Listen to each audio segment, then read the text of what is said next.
Seriously?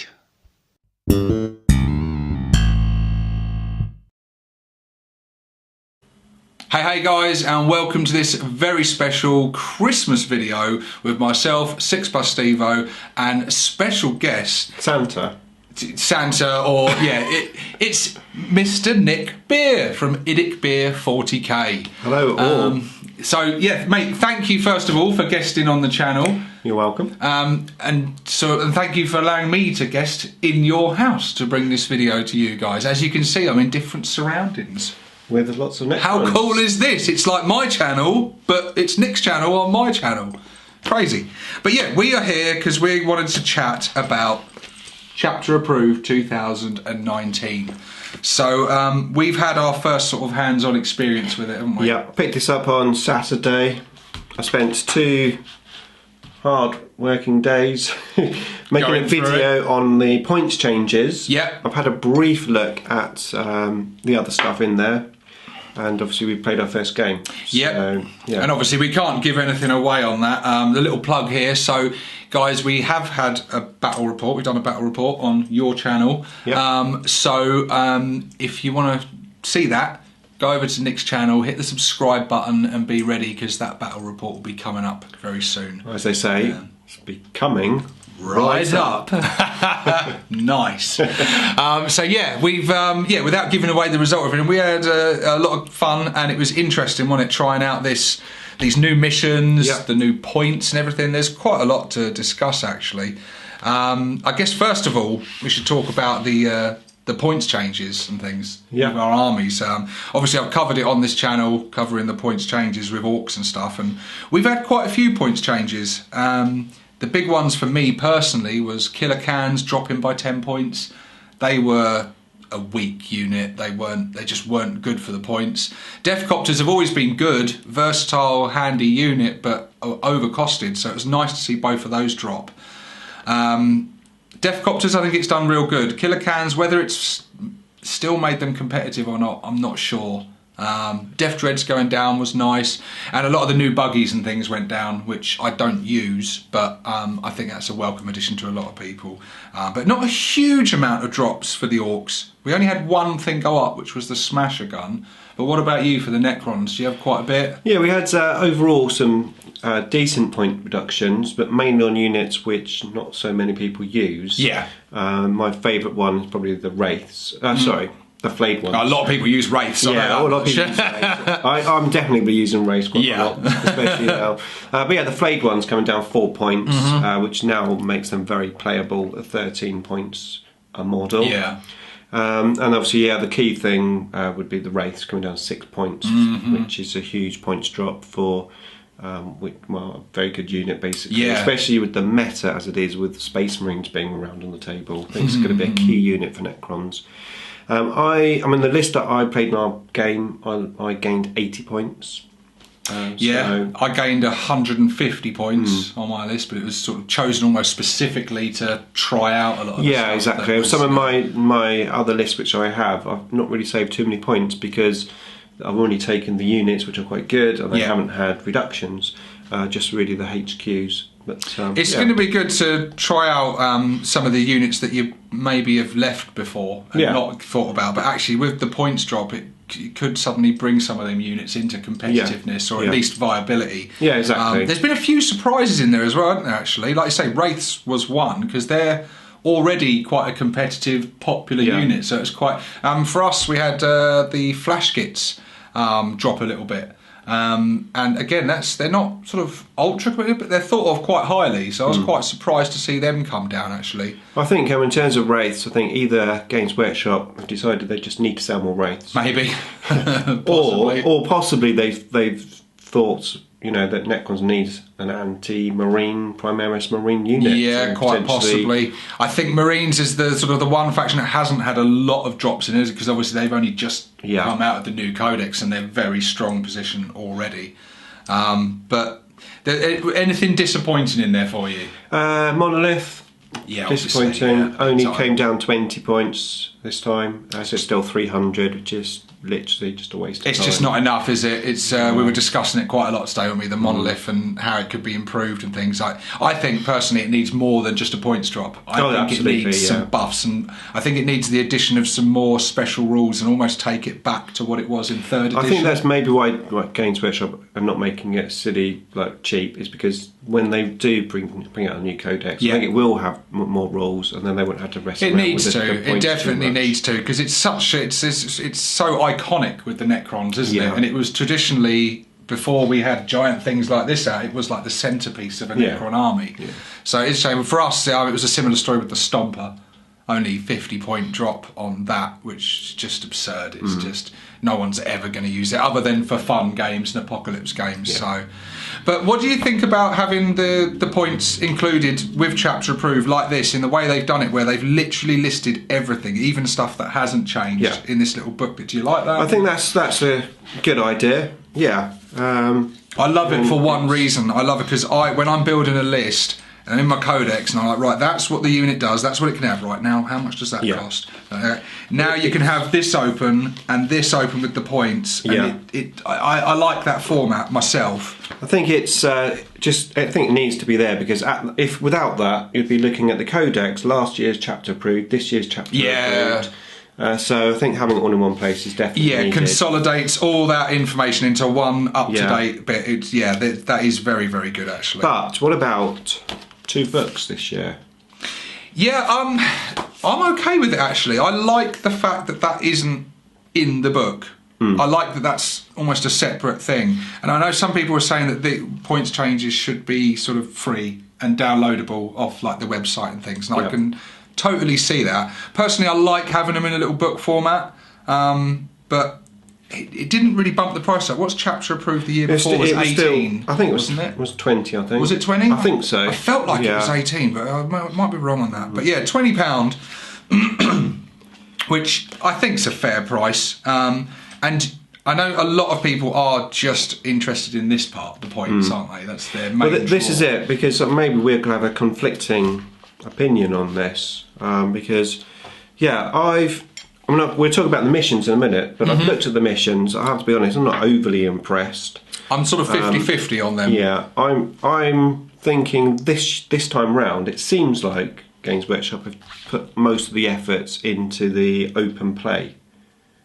You're not the first person that said that to me either, actually. I've had people commenting on the videos saying the same sort of thing. Yeah, so I mean, if GW did 3 points on PDF, which they should do, then I wouldn't necessarily have to buy this. No, I see what you're saying.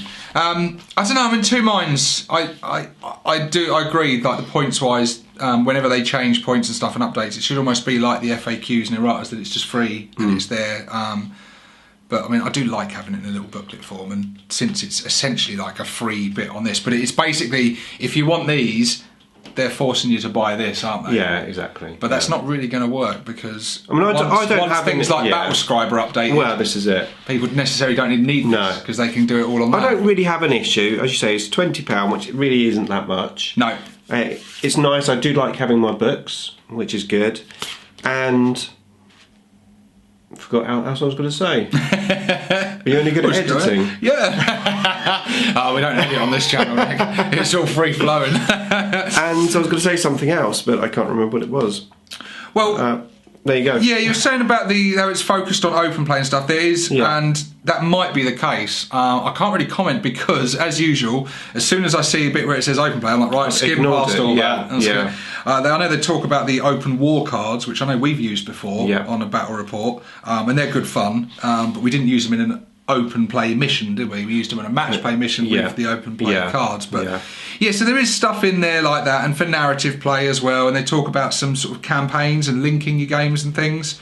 So there is stuff in there that would be, depending on the player, could be of interest. But I think there is still a fair bit in here for match play, and we do, obviously, the biggest part of that is the new missions, of which I've got mixed feelings on myself. I've always been a fan of Maelstrom missions. I love the randomness of it in the cards, and how it can completely swing the game round and make really random, unpredictable things happen.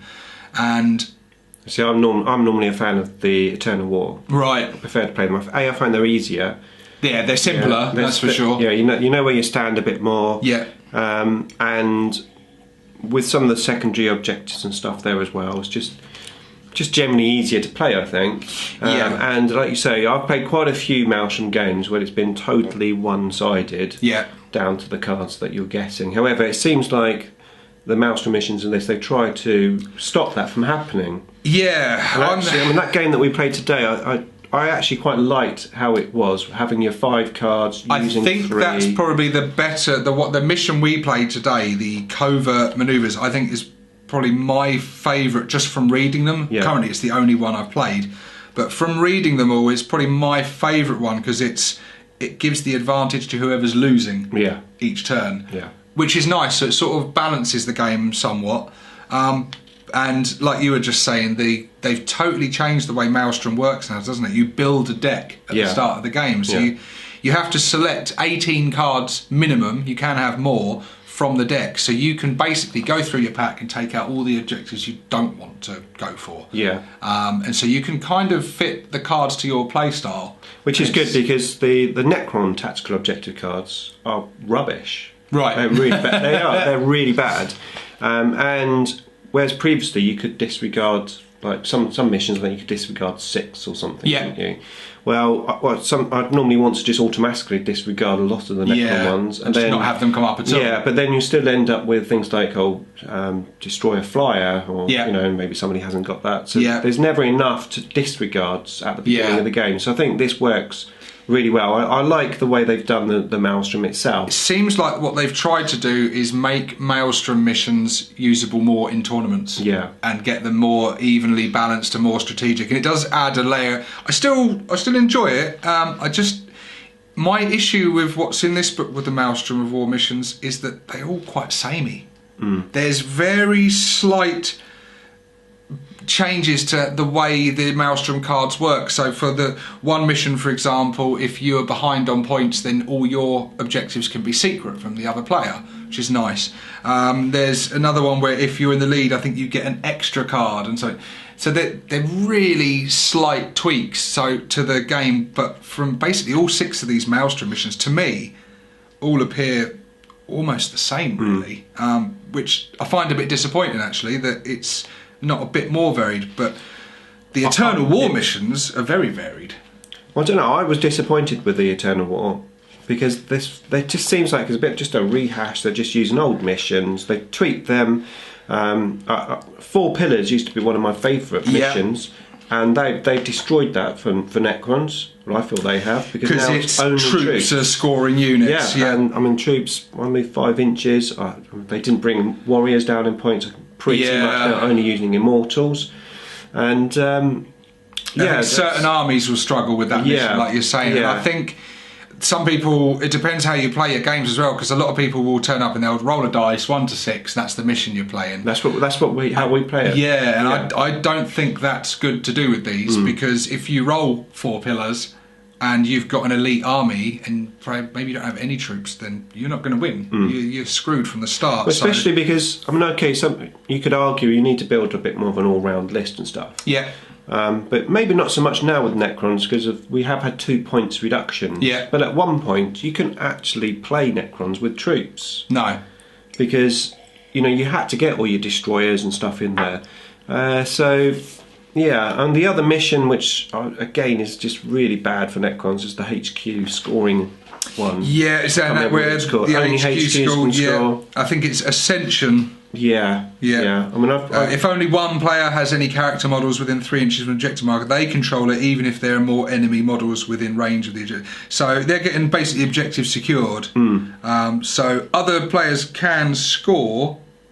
It says Ascend. Each player scores 1 victory point at the end of each of their turns for each objective marker they control. A player controls an objective marker, blah blah blah blah blah. Furthermore, if a player controls the same objective marker with the same character for more than one... Okay, so that one's not so severe, because you can still score with anything. There is one which... Maybe it's a different one. We've got the Scorched Earth, where you can raise things. So like I say, a lot of these are rehashes and just tweaked. They've taken what they've said in there is favourites, Yeah. you know, popular ones and stuff. But then it is tough because I don't necessarily think this is a Games Workshop problem. I think it's more of us. It's our problem. Yeah. Because we go to match play. If you look at the open play missions, they're actually really good. They're exciting. They're fun. But we just prefer to play match play. Yeah. I think that's the thing. We're old school. Old school. That's how we were playing it, isn't it? Yeah. Exactly. Yeah. It's. So I mean, I don't know.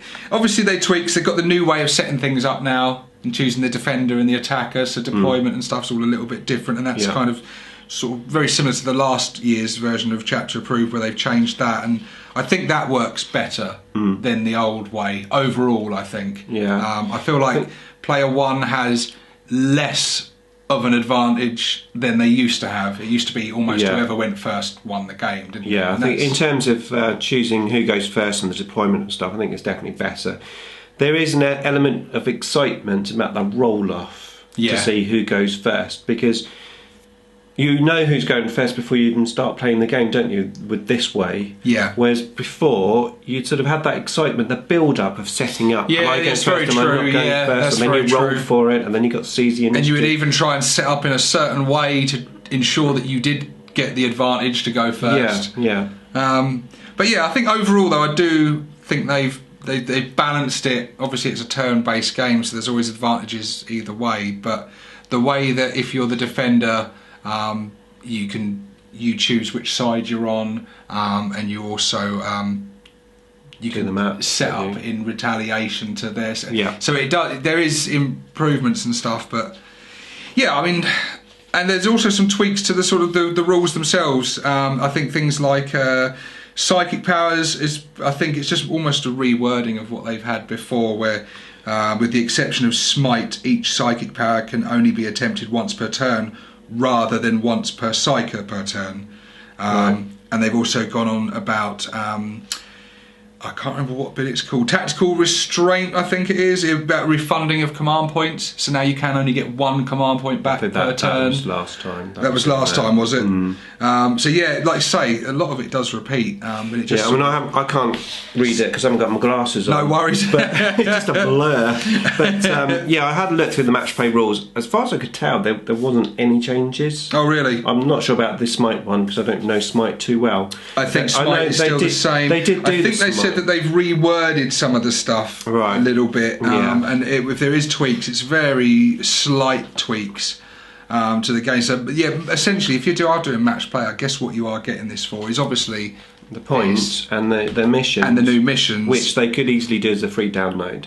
Yeah, very true. I mean, there is other stuff in it if you are Slanesh inclined, I guess. Yes. There's a lot of Slanesh stuff in there. They put the units in there, which would, I assume this is from one of the recent, because they did an update. I think this is, I believe these are from the Demons Codex, I think. So, rather than the Chaos Code, although some of these are interchangeable. Wasn't there a campaign for Chaos Demons and Chaos Space Marines? And yes, from the... I think it's from a campaign, maybe. Probably. So yeah, if you're a Slanesh player, certainly a Demon player, then you've got quite a bit in it, because you've got all new data sheets that have been tweaked and refined and updated. And I've had a little skim through them, and they've got some nasty stuff. The Keeper of Secrets looks pretty... tasty, I would probably be the first person if they said, here's the rules as a free download and all the points changes on a PDF. I'd be the first person to say, but I want it in a book. I like books. Well, it'd be great if they had the option, wouldn't it? Well, it'd be great if they had the option. But yeah, like I say, I don't think, unless people really want the book, I think a lot of people are just going to wait, aren't they? And they're going to wait for their friend to have a copy, this is it. or just wait for Battlescribe and things like that to update, which does the points all for you. But if this book keeps Games Workshop in business, keeps our game alive, then... Yeah, we're all for it. We're all for it. It's a nice book, isn't it? It's a lovely book. I like the matte finish. I like the matte finish, actually. Yes, yeah. We're clutching at straws now, aren't we? Yeah. It's a lovely matte finish. It's almost becoming like one of them, not the telesales, QVC type of thing, and that. And we've got a caller on line 1 who's bought a copy. But yeah, there you go, guys. So overall, I think it's kind of a reserved thumbs up for not as good as last year. No, I'd agree with that, actually. But it is good having the points for all of the armies all in one place, which is needed because of how many updates this is been. The best part of it, isn't it? This is the best part of it. So yeah, it's overall okay. So yeah, if you want to buy it, guys, like I say, you get some new missions, mostly just refined missions from last year's chapter approved, and the main thing for match play is, like I say, the Munitorum field manual is your thing. But yeah, anyway, I think that's probably it from us, isn't it? Yep. Thank you very much, mate, for appearing on the channel. Don't forget to head over to Nick's channel, go and check out his videos, hit that subscribe button. He mostly does Necron stuff, but don't hold that against him, because Necrons are pretty cool. They're not as good as Orks, but they're all right. You do other stuff as well, don't you? And you've got lots of battle reports, of which I will be featuring on one very soon. That will be being edited and uploaded. Be up on the Monday before Christmas. There you go, Monday before Christmas. You heard it here first, guys. So make sure you subscribe so you don't miss that, because it's promising to be a good one. This is 6+ Stevo. Signing out. That's my line.